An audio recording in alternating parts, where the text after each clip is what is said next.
This evening, the program tonight on Hey Listen, it's going to be exciting.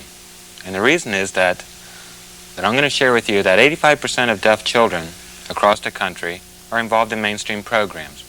The residential schools, the enrollment is less. So that's the topic tonight. It is called Deaf Studies. I am Pat Graybill. And I'm going to interview a very important person. So don't go away. We're going to break for a commercial and we'll be right back. So you folks stay away.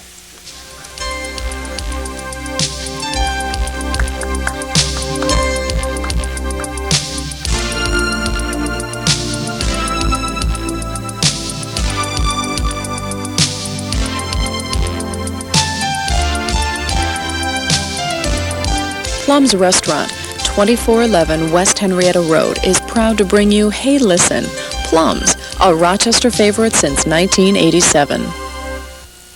Plum's, a Rochester favorite, offers the finest in Italian and American cuisine.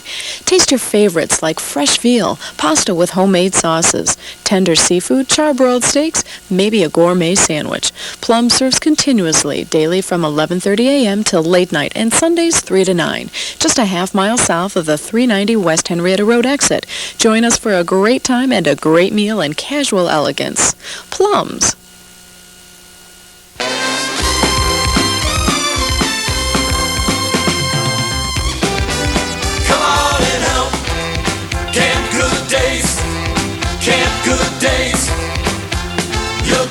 Kids a smile on summer long.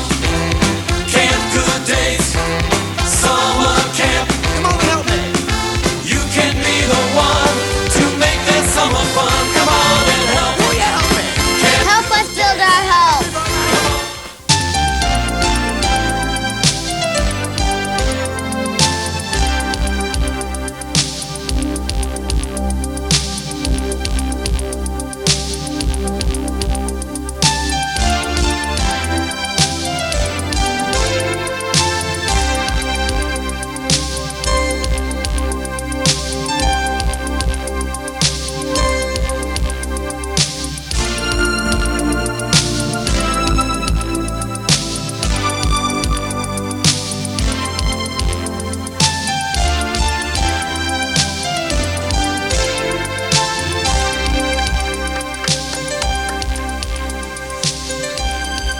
Hi.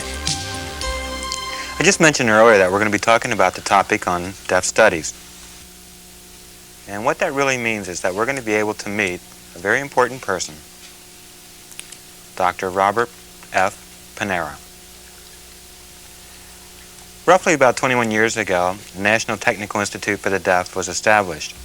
And he was the first instructor, professor at RIT, and we're very honored to have him here this evening. I'm going to start asking some questions, and the first question is, the issue of deaf studies. What does that mean? Oh, it's a good question. Really, it goes back to about the 1960s, when in America, all America was quite shook up. There was really a cultural and social rebellion in the works. Colleges and high schools across the land had more and more specialized studies. Different minority groups were being studied. We have black studies, started at that time, Native American studies, Asian studies, Asian American studies, Latino studies,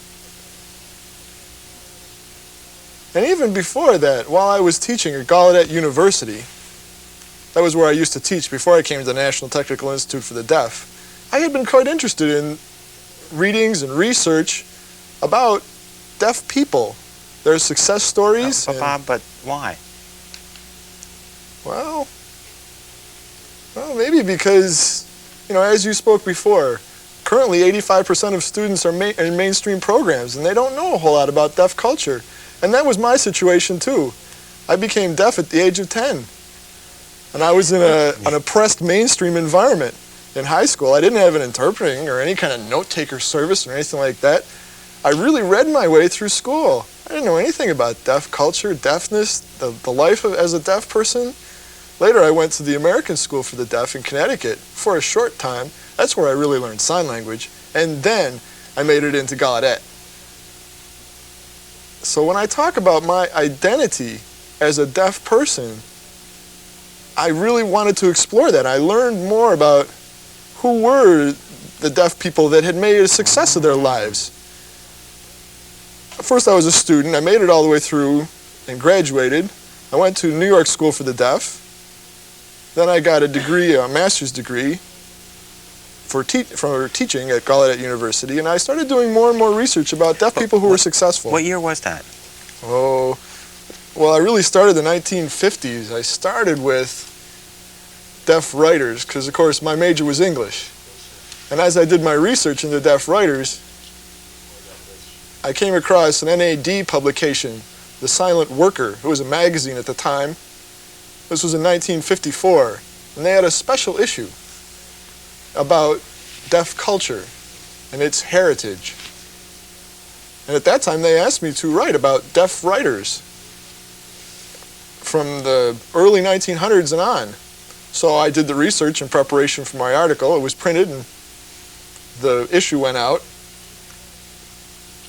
And after that, I started doing research on deaf poets. There was a deaf man who taught at Gallaudet, Terrace Dennis, and the two of us worked together, doing the research and collecting information and poems and different stories about writers. We went through the Gallaudet Alumni Association and successfully published a book called The Silent Muse, an anthology of poems by deaf poets. Yes. Since that time, I've become more and more interested in that issue. In the 60s, I saw the rise of black studies, Native American studies, And Latin women. American studies, and I thought that they should have these studies about deafness. When I moved to the National Technical Institute for the Deaf, I was the first deaf person in that environment. And I felt that the Technical Institute was not a liberal arts school, obviously. It was very much shifted to the study of technical education. And my interests were in deaf studies and deaf culture. Well, then why did you pick that word, deaf studies? You know, today the government's sort of requiring that we have to have the word hearing impaired. Why not hearing impaired studies? Good question. Perhaps it's a matter of terminology. The choice of that word, hearing impaired, rather than the term deaf, in some ways doesn't fit with our objectives. The National Association of the Deaf, the National Technical Institute for the Deaf, you see the D there, there's an awful lot of D's in the names of all these organizations, and it's been a tradition that we've called these people deaf. I should also maybe tell you a story, I'll never forget this. Often I'm invited to mainstream programs, BOCES kinds of environments, to speak about deaf people's success stories and deaf characters in literature and film. And I remember one class that I spoke to a very young group of deaf children, maybe 12, 13, 14 years old. And I started off saying, I understand that all of you are hearing impaired. Do you understand what it means to be hearing impaired? And one girl raised her hand and says, yep. Hi, hi, that's what it means. And I said, you're right. Hi, yes, how are you? And we're all deaf, right? And they all said, yeah, we're deaf. And I realized more and more that it's the best word to use to describe that's this. a real good example. Wow. You know, when you use the term deaf studies, does that also include stories about deaf people themselves? You know, are they true stories, or are they just, you know, the word deaf studies, what does that involve? No, it's a broad category. As I understand its use in college programs or across the U.S., it encompasses deaf history, deaf culture,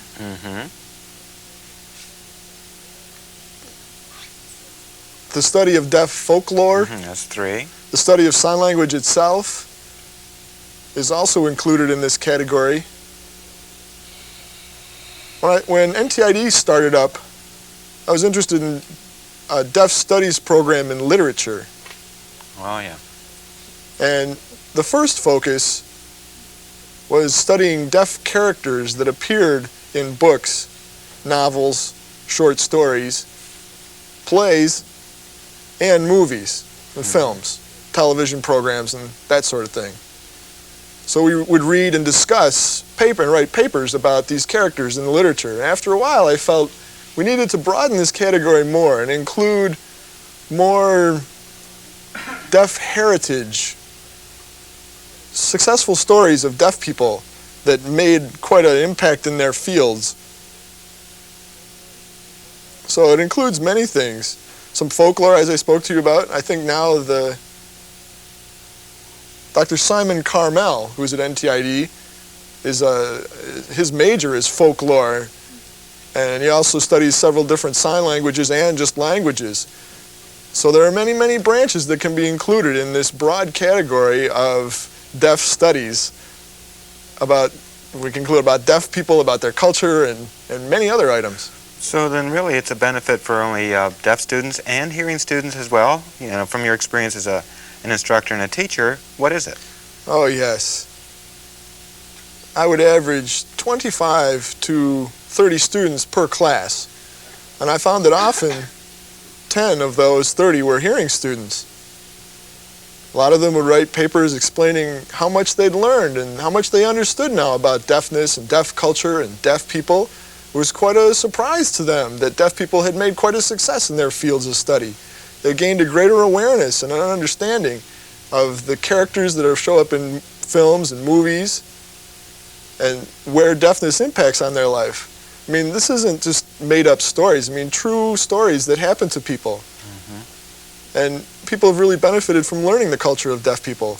So could you just tell me maybe one of your most favorite teaching experience that you've had at National Technical Institute for the Deaf at RIT while you're teaching a course? My favorite teaching experience? Oh, I've got a Many, lot of many, those. many? There's a lot of them.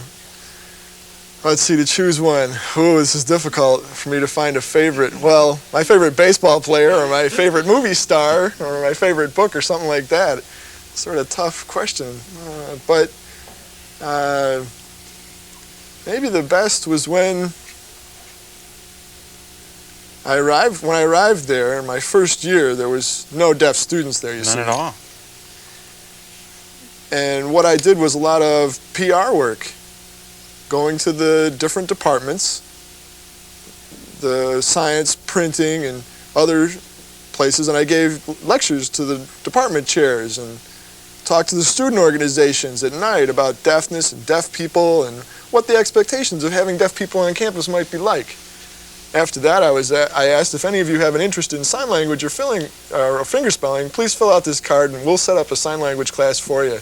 And to my amazement, after 2 months of lectures, I had 125 hearing students that were interested in sign language classes. Wow. And that was quite a shock to me. I won't forget one teaching experience with that, where several of those students became interpreters in their future. So, Kip Webster was one of those interpreters. Now I understand. Huh. Well, that's wonderful. It's nice to have a person just like you that you're able to teach deaf studies, and it influenced a lot of hearing people and people in the community that they weren't able to know what to do until after they contacted you. I know you folks out there are curious, but we're going to have to take a quick break, and definitely we'll be right back here to talk a little bit more with Dr. Panara. So right now, we're going to break for a commercial. See you soon. Thank you.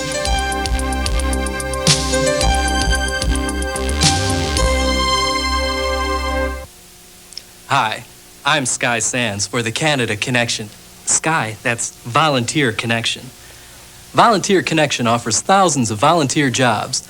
All you got to do is call TTY 454-1100 to nurse today. He means sign up today. So lend a helping hand. Call the Volunteer Connection and give them your egg today. Give them your name today. Sky, let's talk. The Tripod Grapevine is a national toll-free hotline for families with deaf children. Pass it on. The Grapevine is for anyone with questions about raising or educating a deaf child. Pass it on. The Grapevine provides positive, practical information about deafness. Pass it on. You may not have a deaf child, but chances are you know someone who does. Put them on the Grapevine. And then pass it on. I don't know what to do. I have nowhere to go. No, I went to my friend's house and their parents won't let me come in and my mom and dad won't let me come back in the house. Yes. I'm 14. Lifeline. Help. Information and referral for human services. 24 hours. 275-5151.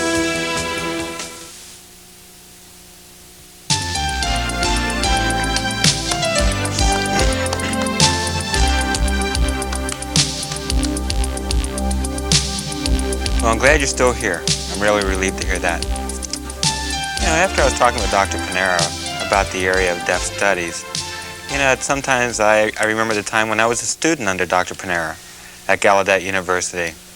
And I wish I had the opportunity to study deaf studies with Dr. Panara, and you folks are really lucky to have him at the National Technical Institute for the Deaf. This portion of the program, we're going to talk about deaf heritage, the history of deaf people. You know, a lot of us people, young people, and I'm including myself, that we do watch TV and we see a lot of plays and we say, oh, gee whiz, we know that, we know Phyllis Frelick, Marlee Matlin, Howie Seago, and some of the other new deaf heroes and heroines in the in film industry. And involving deaf heritage, I believe there is an awful lot of successful deaf people in the past. And you've done a lot of research in this. And how did you find these people and get all the information? Well, you forgot to include yourself on that list there, Oh, Pat. thank you. Patrick Graybill, famous actor and director. Thank you, Yes, he's well known. How I found this was really through reading, research. And when I was at Gallaudet, Gallaudet is a lot older than NTID, and they've amassed quite a lot of literature and volumes of history in their library. And I'd go into the stacks and into the vaults in the basement of the library, and they just have riches, I mean treasures there, all kinds of things related to history. At NTID, we began to ask Gallaudet to provide us with copies of some of these materials, and we would get printouts. When we got these, we would put them in Wallace Memorial Library and in the archives of NTID.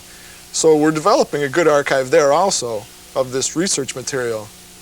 I really wasn't the first. There were many other pioneers before I got involved with this. Oh. One was a deaf man in 1893 named James Golliner, who wrote a book entitled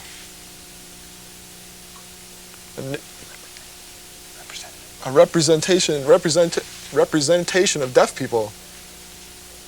He spoke about Laurent Clerc and Gallaudet and characters such as that. After him was a minister who was also deaf named Reverend G. Gilbert Braddock. He was a minister, an Episcopalian minister in Washington, D.C. I met with him often. He wrote on the side a monthly article printed in the NFSD, the National Fraternal Society of the Deaf monthly magazine, entitled The Frat. 400 word columns he would write. When he died, about 1968, since that time, Gallaudet Alumni Association has collected his writings in the Frat and printed a book called Notable Deaf Persons of Interest. And this has been published in France, in England, and many other foreign countries. In 1980, Jack Gannon finally finished his book about deaf heritage, colon, an anthology and history of deaf Americans. It has over 400 photographs in it. It's a marvelous book. And we have a good resource. We have good resource material to start with. But I feel that there must be another book. I felt at that time there must be another book done that could go more in depth on each individual character. So at first, I wrote many articles that were published in The Deaf American, The Deaf Writer. There were many articles published in this magazine from 1800 to the early 1900s. And I wrote about deaf people in theater. Like you, I have quite an interest in theater. And on the way, I helped establish the National Theater of the Deaf. People in movies and in other occupations such as that I was interested in. So I collected resource material related to that. Well, that's wonderful. You know, there's many deaf children now that are involved in a mainstream program, and they're not really familiar with that. So hopefully the students that were involved in your studies and your programs and your classes that are able to go back to their hometowns and share that information with other deaf kids. Now, the issue of deaf heritage is very, very important. Why? Why? Well, similar to the importance of black studies. We want to encourage interest in showing that there are deaf people who have been successful. True stories that are often not published in the standard textbooks. You don't find much about these people in those textbooks. You see a whole lot about hearing people and black people, and when you find black people, when they find this history, find nothing to represent their ancestors. We want to show black heroes as well as Native American heroes, and we want to show that deaf people have their own heroes as well, and even heroines. Both men and women have had outstanding contributions in deaf heritage. History and deaf heritage, deaf history is a broad category. In the organizations of deaf people, perhaps more focus might be put on the individual success stories. Oh, yeah. And I think this includes organizations as well, such as the National Association of the Deaf, the National Fraternity Society of the Deaf, and other such organizations. So it's really broad. So the word heritage itself is more really geared to the individual. And more to develop for the purpose of developing pride. The pride of deaf people is very important. Deaf children, just as deaf adults, have historically over the years felt embarrassed of the term deaf, or even hard of hearing. They feel that they've been stigmatized. But now we see in the movies or in television programs that there are deaf characters, or the National Theater of the Deaf that tours all around the world that you were in, providing plays. And people are able to see that there are deaf people who make it. And that gives a profound change in deaf people's attitude, and adds and gives them such pride. And this is a great experience for children to have as they're growing up, to develop their self-confidence, to have the sense that they can be somebody in life. And adults also have a sense of pride rather than being ashamed of the stigma. It's important for deaf people to have pride, and that can come from the study of deaf heritage. Yeah, right. Well, at the National Technical Institute for the Deaf, and also at Gallaudet University and California State University in Northridge, they also are involved in deaf programs. Do they have deaf studies there? Yes, now finally. It's interesting that Gallaudet started in 1972. Dr. Eugene Bergman and I started a program there with Bernard Bragg. He was teaching English at Gallaudet at the time. When I left, he replaced me. And we corresponded for years. And he started a course called Deaf Characters in Literature. And I established a Deaf Studies in Literature course in 1973. And I added other courses, Interpretation of Literature and Sign Language, in order to promote students' memorization of poems and stories, short stories and short plays, and similar to a literature society that we had at Gallaudet. You grew up with that tradition, yeah, right? Right? I mean, that's a beautiful way of preserving the cultural beauty of sign language. And I really wanted to preserve that, so I set up a course for that purpose, and it's been quite a successful course. It's still going on. That was one. From 1975 to 76, CSUN, California State University at Northridge, asked me to be a visiting professor there. So I taught English and Lit at CSUN. They wanted to see that deaf people could teach both hearing and deaf students at the same time, similar to what I was doing at RIT. So I didn't have really deaf heritage in mind at the time, so we set up two courses in deaf studies. One was Deaf Studies in Literature, and the other was Deaf Heritage. And I'm happy to say that Dr. Larry Fisher is still continuing those courses. And in Boston University now, they have a bachelor's degree, Bachelor of Arts degree in Deaf Studies. Wow. There are more and more colleges that are adding 2 or 3 courses to their curriculum on deaf studies all across the United States. Schools for the Deaf, I also have done this. I went to a national organization called the CAID, Conference of American Instructors of the Deaf. And through that organization, I was able to see that many schools have added deaf studies to their curriculum. Perhaps an hour a week, a lecture about a deaf person who was successful in their lifetime, and then ask students to write a book report about that. And it encourages students to read more in an independent nature outside of the school environment.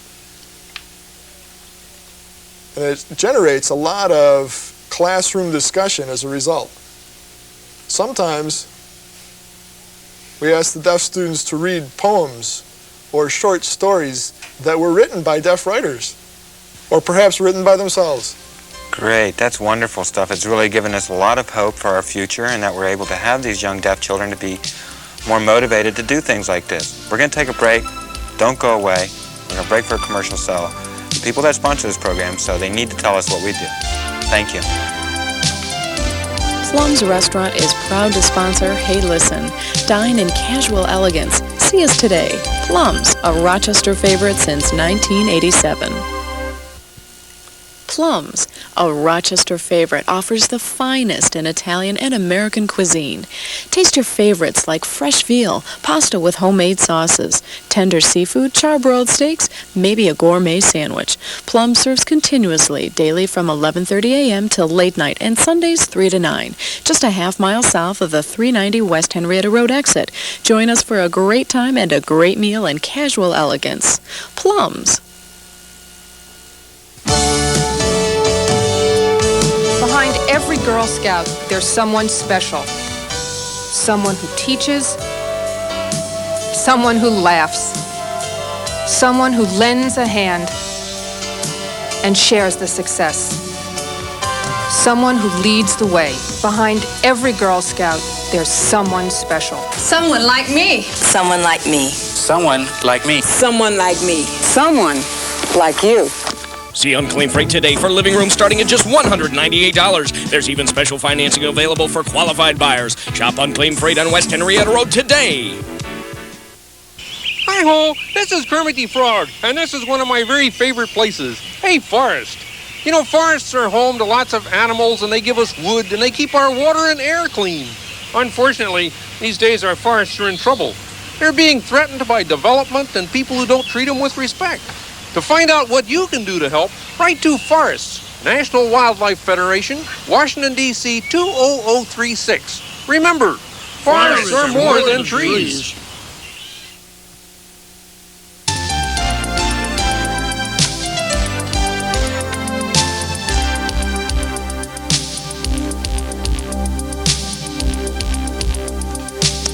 Welcome back and thank you. Now we're going to talk about the issue of the book that was written by Dr. Panara along with his son, John Panara, and it's titled Great Deaf Americans.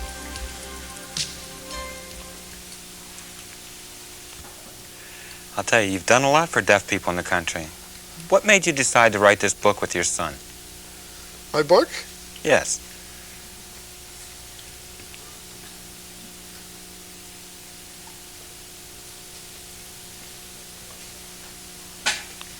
These folks here in the drawings, Great in the Deaf picture. Americans, these people in the picture, are really, the entire book is about true-to-life stories. I mean, these stories actually happened about these characters. What made me decide to write a book? Well, as I told you before, I had another deaf person that, I knew of another deaf person that had written articles, columns that were quite famous. And these were rather short. Most were sort of mini biographies, and I wanted something that was more in depth. So I decided to expand upon some of these topics. And it was difficult to find a format or find a publisher. I mean, find information about these people. I had sent off to different schools. These people had died long ago. So I maybe would find one article about a deaf person that had survived in that area. So it took me a long time to gather up this information. This was not only to promote more interest in deaf studies, but also to have this fit into some of my courses, the deaf studies and the study of deaf characters in literature. We had established a course called Deaf Characters in Literature. So we found this would become a useful text also. In addition, we wanted to develop deaf awareness among hearing people. Hearing students take these courses, their parents and other professionals that work with deaf people have a resource now in this book. So the book really has how many deaf people in this book? Altogether, there are 33 characters in the story, 33 deaf people, deaf success stories about deaf people. Why 33? Good question. Well, at first, my son and I, John, he works at NTID. He was working in the television department writing captions and also teaching English. So we were talking about this and discussing it, and we talked with a deaf man who was at that time a junior. He was studying in AV and visual production. He was quite a good artist, an illustrator. We picked him to illustrate the book because we realized it was difficult to get photographs of deaf people. Most often these articles were written by people that had died, and they came with no photographs. And we wanted to have a standardization of artwork through the book. So he provided us with pen and ink drawings. He did a good job. The three of us worked well together. We started with the idea of 50 people, with the idea of a novel, hardbound, that would say 50 stars for the American flag. Oh, yeah. In each star would be the picture of a deaf person. Well, and as we got working on 50, we decided that'd be quite a book. I mean, would schools or other institutions be willing to purchase such a volume? If a book was pretty thick, sometimes it scares people, you know? So we decided to whittle this down a bit. And I was reading a paper at the USA Today just recently. In Baltimore, Maryland, they opened a new museum called Black in Wax Museum. It's black people in wax sculptures.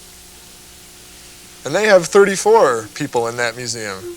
And it was interesting that it compared with my book. When we got it all done with the book, we ended up with 33 characters.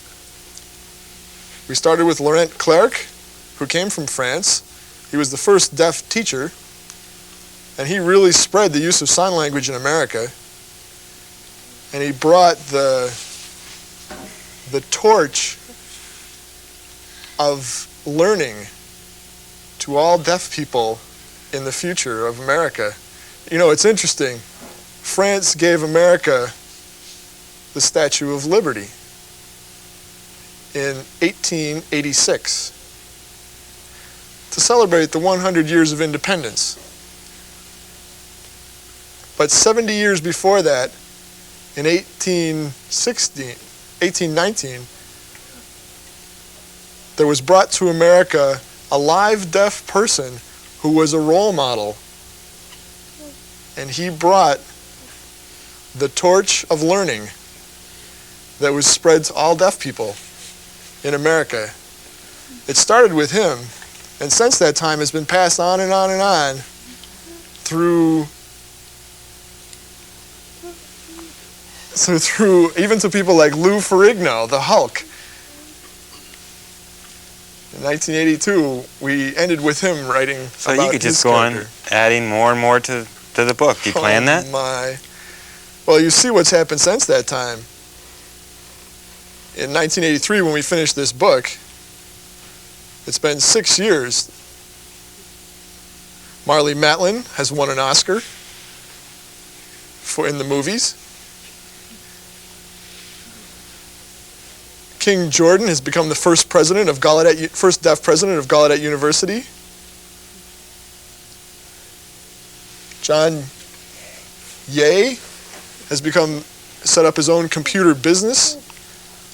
Over 400 people work for his firm. Jeff Float was a successful deaf swimmer in the United States Olympic team. There's been a variety of stars that have popped up since 1983. I could write another book easily just about them. Gosh, you're going to have to publish that soon, I'm sure. Well, I'll try. While you were working on the book, was there anything that you really were somewhat disappointed or had some bad experience while writing the book? It was quite frustrating to get the facts. For example, we wrote about, no, not Lou, we wrote about Leroy Colombo, who lived in Galveston, Texas. He became an expert swimmer, and he won many competitions. He became the first deaf lifeguard. As we found out also that he's in the Guinness World Book of Records for saving the lives of 907 people. Really? It's true, 907 lives he saved. Now we find out more. To find more information is very difficult. We corresponded with many places in our efforts. There's just a lack of documentation.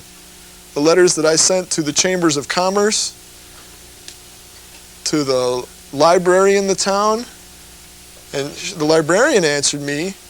She had old newspapers that she was willing to make copies of, and she sent me, and I was really happy about that. So situations like that were really difficult. And other problems were typing. I mean, we didn't have a computer at that time.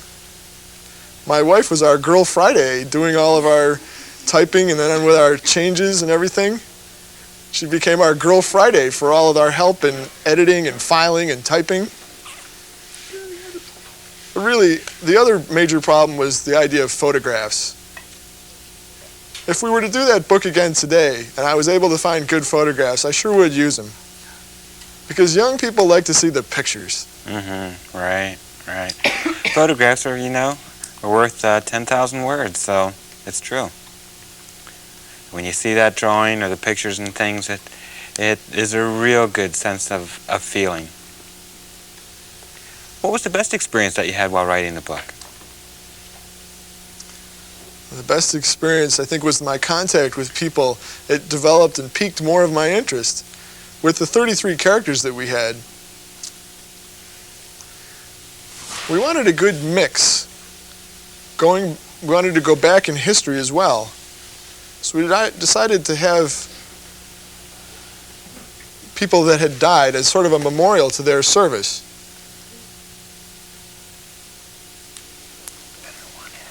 There was one fellow who invented the one-ad, another famous deaf sculptor.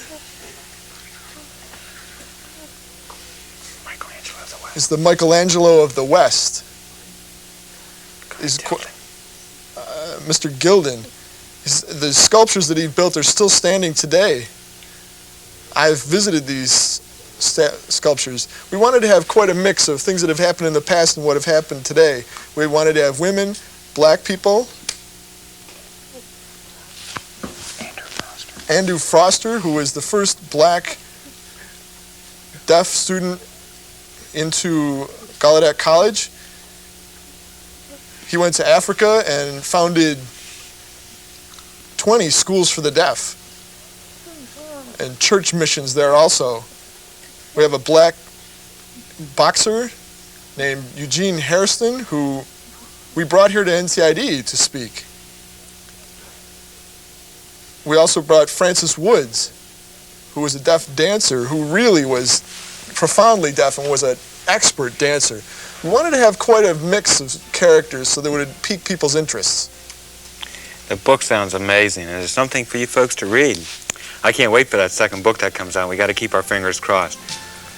Well, the person that's been sponsoring this program needs to be able to tell you what he does. So you folks, stick around, and we're going to open it up to the audience for questions.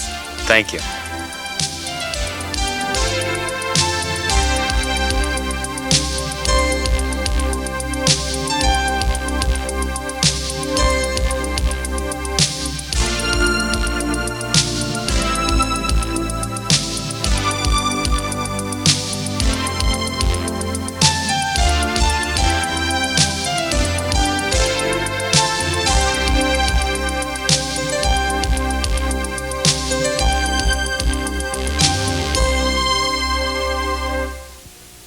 Hi, I'm Sky Sands for the Canada Connection. Sky, that's Volunteer Connection. Volunteer Connection offers thousands of volunteer jobs. All you got to do is call TTY 454-1100 to nurse today. He means sign up today. So lend a helping hand. Call the Volunteer Connection and give them your egg today. Give them your name today. Sky, let's talk. The Tripod Grapevine is a national toll-free hotline for families with deaf children. Pass it on. The Grapevine is for anyone with questions about raising or educating a deaf child. Pass it on. The Grapevine provides positive, practical information about deafness. Pass it on. You may not have a deaf child, but chances are you know someone who does. Put them on the Grapevine. And then pass it on.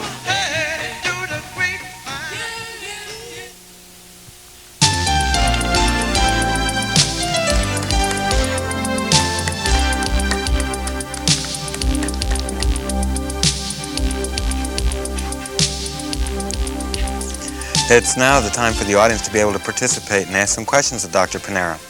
And I'm sure he's going to have an answer for you. Anyone else ready to ask a question?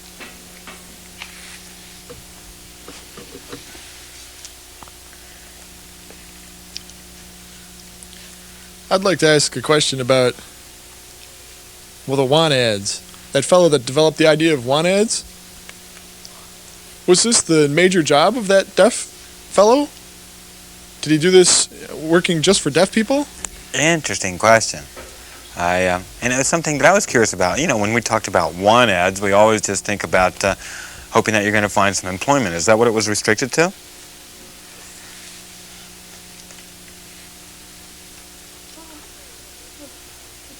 This fellow graduated from Iowa School for the Deaf and also went to a college. He was a printer first. He established his own newspaper in Iowa, and then in New Hampshire also. He finally ended up in New Jersey with the Arlington Observer. He built that paper to become one of the best newspapers in New Jersey, in the Newark area. And as he progressed, he thought that the paper should be also a place where people could advertise things for people who perhaps wanted jobs wanted to buy a car, were looking for a pet, a dog, or whatever, any kind of thing at that time. It showed just a creative genius, and he hit the idea here, and many people have copied his ideas since, and it's spread all over the world. Wilmington Dell, I think. And what was his name? Now, what year was that? This was in 1926 that this started, and it's been going ever since. This fellow is marvelous.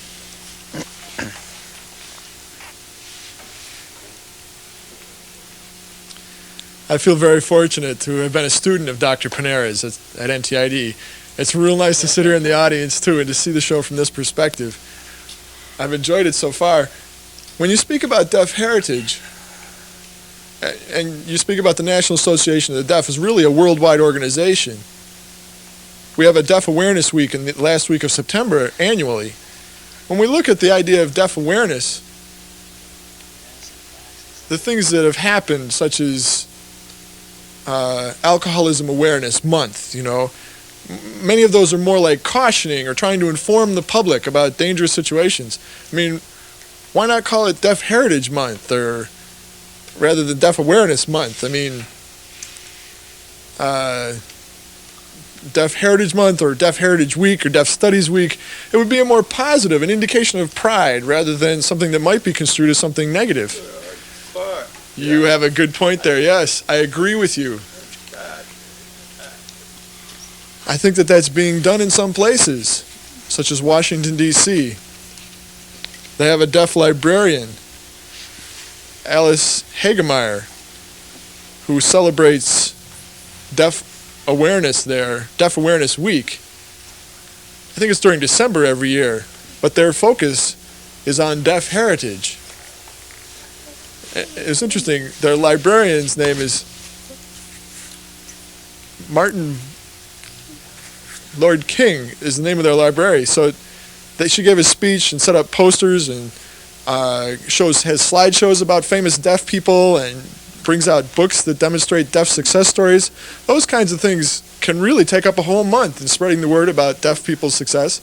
Pat, both you and I are on a congressional committee when NTID was first established in setting up the idea of deaf heritage studies at NTID, if you remember. It started with what we hope was a project advertising deaf writers, and then later on, deaf educators, and thirdly, deaf artists. We have monthly or quarterly exhibitions, right? Remember? Yeah, I think so. I think the word was deaf awareness. We should drop that awareness out and change that to Deaf Heritage Month. And I think that's a wonderful idea, and I think it's something that we should strive for. Someone else.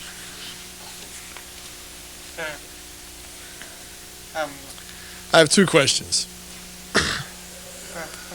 My first question is an important question, and I've lived in 3 major cities in the United States, Washington, D.C. and California, and as I grew up, I read the newspaper every day. I always, read about Black History Month, special series and columns, for that week or that day.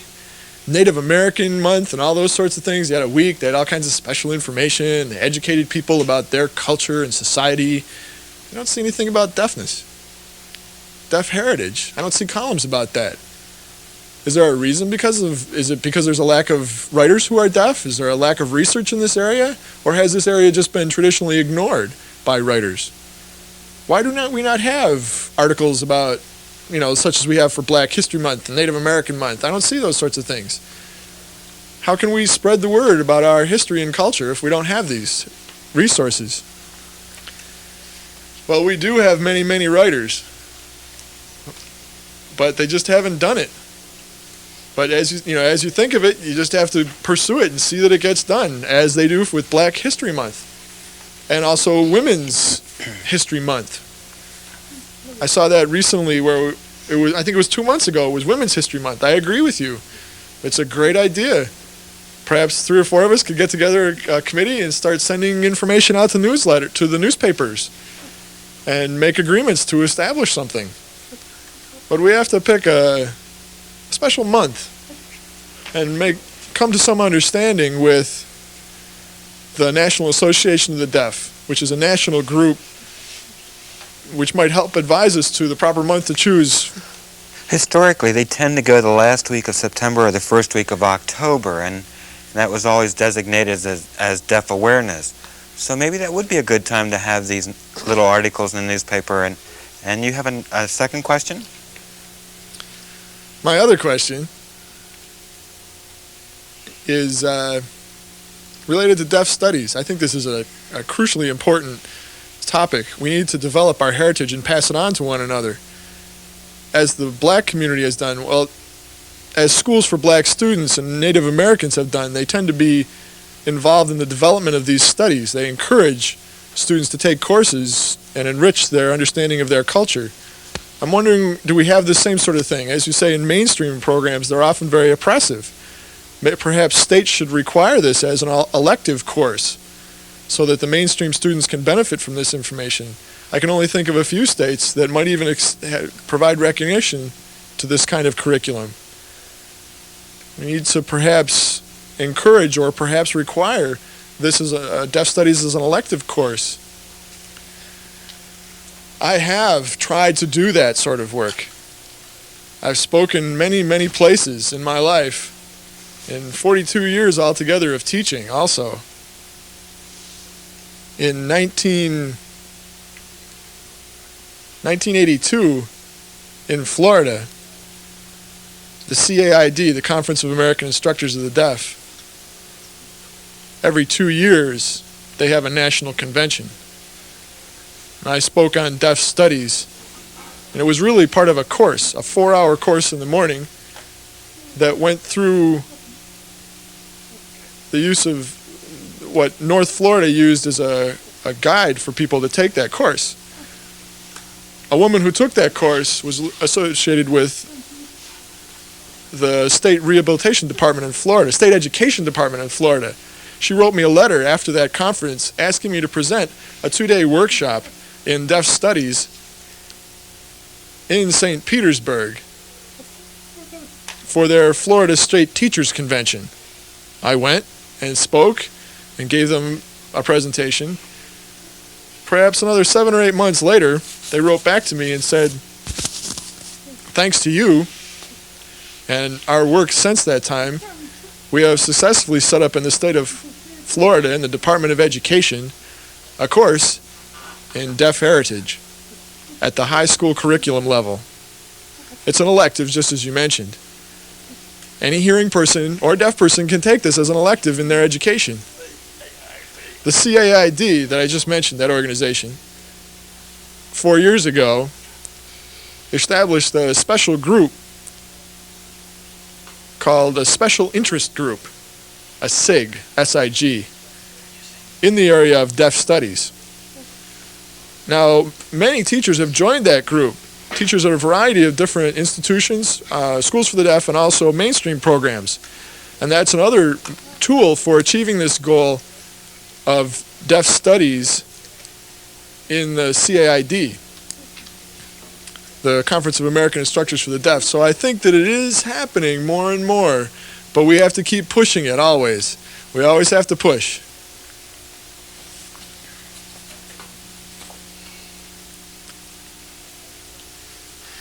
I have a question related to something that Pat mentioned, that 85% of deaf students are in mainstream programs, and that the attendance, the enrollment in schools for the deaf is declining. I'm wondering if that statistic has anything to do with deaf studies, and is there a comparison, do the mainstream programs successfully teach people, or are for the schools for the deaf more successful? I'm wondering what your opinion is on this. Well, I believe that Dr. Panara really focuses on the literature, the arts, the historical things, and not so much in the social needs of the deaf community. I'm sure we could sit here for hours and hours and ask various questions. We really need to stop here, and we really want to thank him for coming here, and plus the people in the audience here. And we're very, very fortunate to have him here. We look forward to your new book, Dr. Panara. Soon, I hope. And Deaf History Month. You can help me with that, Pat. I will. Thanks so much for coming and watching our program. Well, we really feel very fortunate to be here in our city because of the show, and many, many thanks for coming.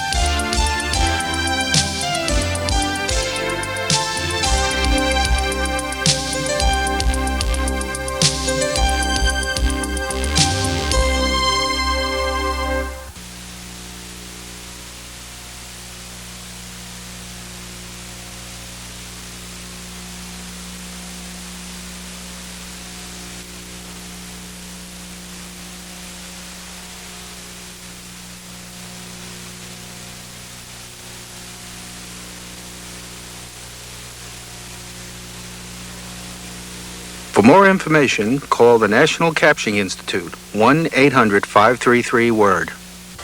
I don't know what to do. I have nowhere to go. No, I went to my friend's house and their parents won't let me come in, and my mom and dad won't let me come back in the house. Yes. I'm 14. Lifeline. Help. Information and referral for human services. 24 hours. 275-5151.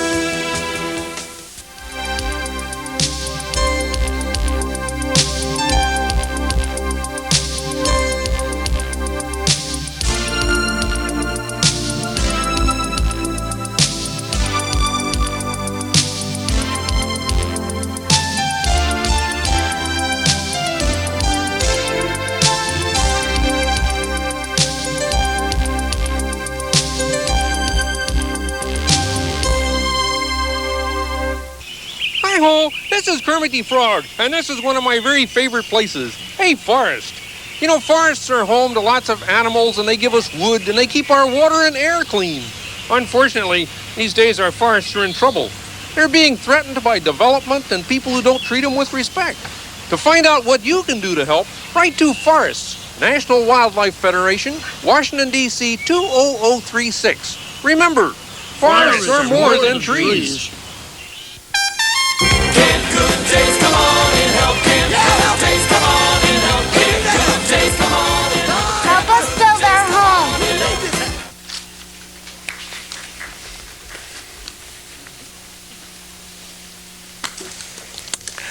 People were asking me constantly, like, where do you get this book at? You know, where can you buy it? You can purchase it at the Rochester Institute of Technology bookstore, also at the Gallaudet bookstore, or you can write and send to TJ Publishers. TJ Publishers is owned by a deaf man, a deaf printer, has printed this book. Thank you, Bob. Thanks so much for joining us, and thank you, Dr. Panara, for coming here. It's been my pleasure. Thank you.